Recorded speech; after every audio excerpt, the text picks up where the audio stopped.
Hey guys, GM Dave here, your man behind the screen, for once, in front of the screen, where everyone can see me, and welcome to my car. And more importantly, welcome to the first episode of Rambling Roaming. Bit of context before we start the video. This is just a little series I plan on doing every now and then, where I sort of drive around someplace, or anytime I'm just got passive time in my car where I have a chance to actually record something that happens to be on my mind that's gaming related. So a little more free form, a little more just spur of the moment, no script, none of that. So yeah, basic idea: drive through someplace nice, enjoy the visuals, talk about a topic that interests me on this particular day. Well, with that out of the way and that said, let's go for a drive. All right, let's get started. So, we're just driving around a nice little part of county I live in. One of the wealthier neighborhoods. A little bit rural, but not quite. You know, I'm in California, so rural for us is considerably more dense, especially in the region of California that I'm in, than most other parts of the country. Excuse me. So, as we're driving around, you know, just take in the nice scenery, and a little bit more than that too. We're going to be looking for, in this case, some patterns as well. I'll get into what I mean more specifically in a couple minutes. For the time being, just take a look at this nice little area. Beautiful Spanish-styled buildings, very well manicured. Obviously, you can tell just by looking at it. Very wealthy area. Maybe not very wealthy, but definitely, definitely one of the richer parts of where I live. But as we get out of their main little stretch of town and into more of the back roads here, I want you guys to kind of pay extra attention to the sides of the road. And I'm going to angle my phone just a little bit if I can. I don't know that I can with this thing. I guess I can't really any more than I've already done. But just pay a little bit of attention to the sides of the road, especially a bit later on. I'll point out specifically. Here's a good example of it. It's how manicured it is, how neat it is. And you might be wondering, what does that have to do at all with tabletop gaming? Well, the thing I wanted to discuss today specifically was maps. Primarily how we draw our maps, especially when it comes to dungeons and the like. And as you look around and you notice sort of how well manicured, neat everything is, even on curves like this one we're going down now, everything's very neat, very even, very much, it has its place. And we kind of tend to do this when we're making maps for our games as well. More often than not, when we're making maps, we're focused more on fitting things to the grid and making things make sense in that manner. Hallways tend to be straight with sharp left or right turns, or if they do have a slight turn in one direction, it's very slight, or maybe 45 degrees as opposed to 90, something like that.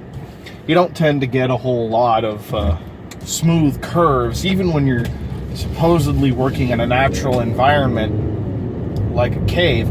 This is a good example of what I meant by just how neat and kind of well organized even the natural layout of thing is. We're driving by all these eucalyptus trees, and yeah, they're growing how they will. We're not going to be able to control how they grow, but it's very clear from their position along the side of the road, they were put there intentionally.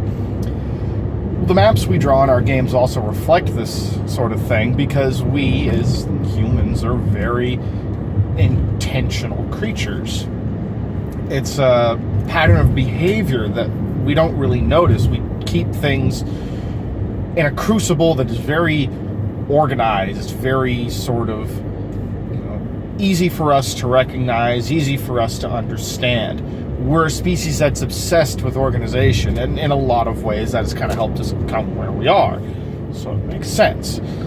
That is reflected in our games in a lot of ways in terms of how we draw our maps.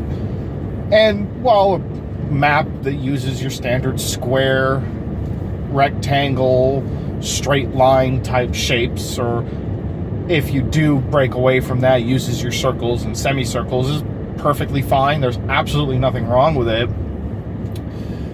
I found that, excuse me, one thing that can be done to sort of make your dungeons in particular more interesting on their own, apart from the creatures, apart from the traps, apart from the treasures and everything else you might find in there, is to go with some more unique and unusual shapes in your maps. Break away from the somewhat more rigid, very clean way of doing things that humans tend to do. And in the case of games like Dungeons and Dragons, human-like creatures as well.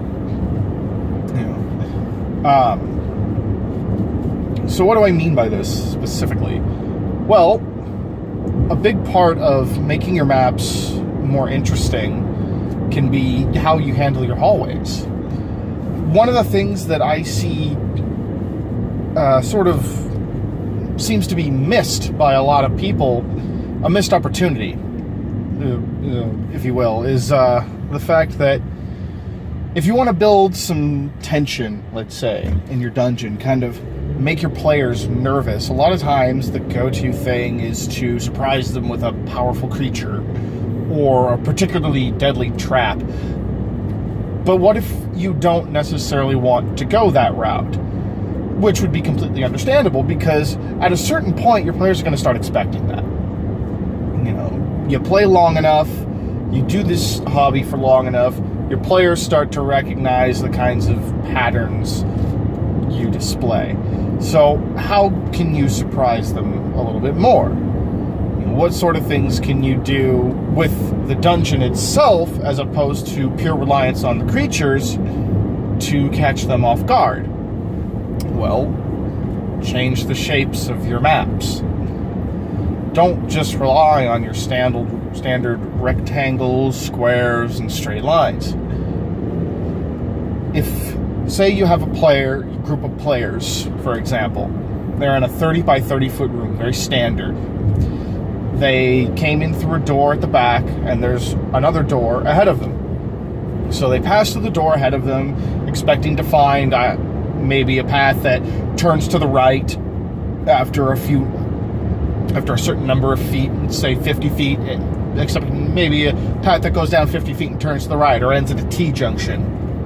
Very common sort of thing that you would see in a typical dungeon. Well, what if instead of making a sharp 90-degree or somewhat more shallow 45-degree turn, the map smoothly curves? That hallway smoothly curves to the right, attaching to another room. Curves in such a way so that as they're traveling down it, once they reach a certain point, they have no means, no matter what they do, of fully seeing down either end of the hallway. In a straight path, if you've got good enough lighting, you can see those hallways end to end, but in a curved path, you can't do that. You would have to rely then on dividing your party, or even more heavily on perception, which can allow you to do some pretty fun and interesting things. So continuing with this example, they continue down the path, they find a door at the end. They haven't encountered anything, they haven't heard anything.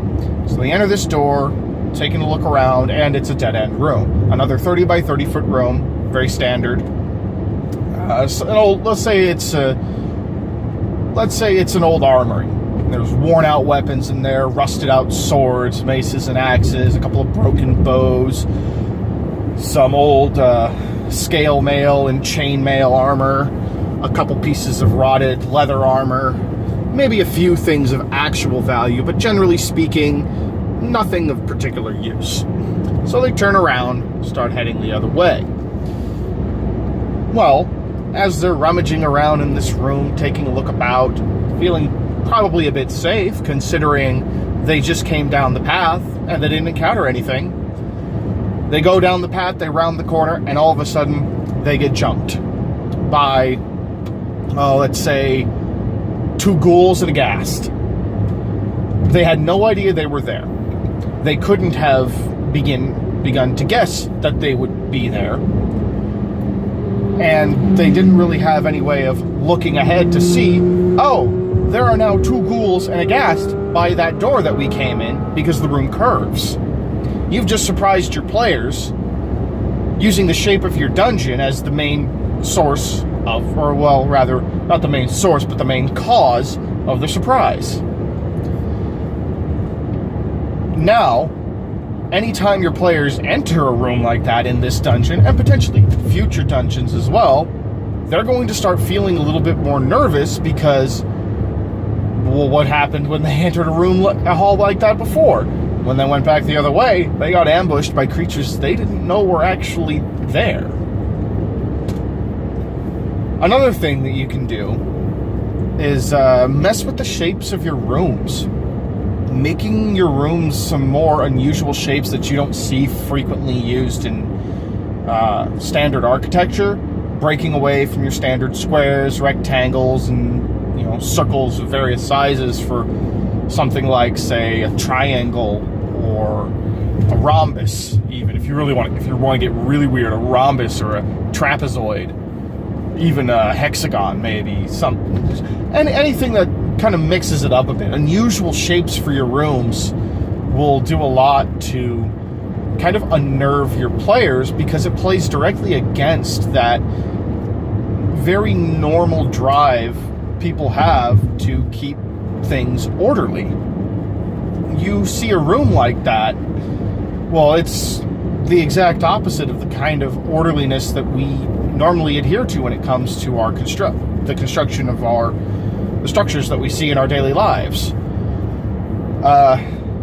So mixing up the shapes of your rooms, and of course, you're going to need to do a little more than that. You're going to need to include creatures and traps, all the normal stuff to make the dungeon a threat, but messing with the shapes of your rooms, in particular the shapes of your hallways, that can do a lot to really sort of unnerve your players in a way that's a little more subtle than the standard, you get ambushed by so-and-so big creature and now your lives are in danger because he's about to beat the crap out of you. You can be a little bit more creative in that sense.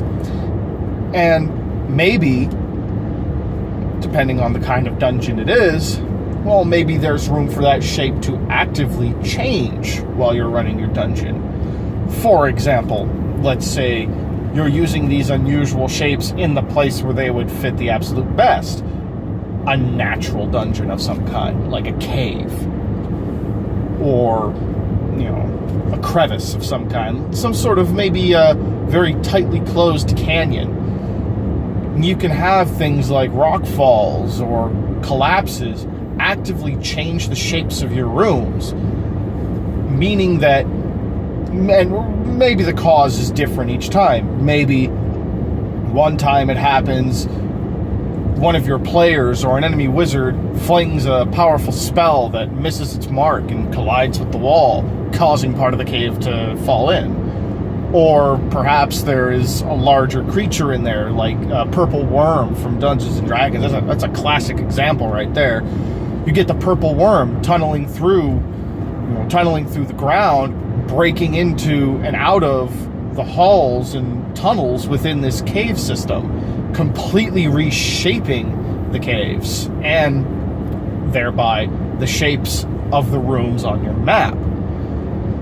Things like this can do a lot to sort of more quietly set your players ill at ease, because you're directly pushing against that whole natural sort of phenomenon that we experience, where we are just inclined to keep things very trim and orderly and very much,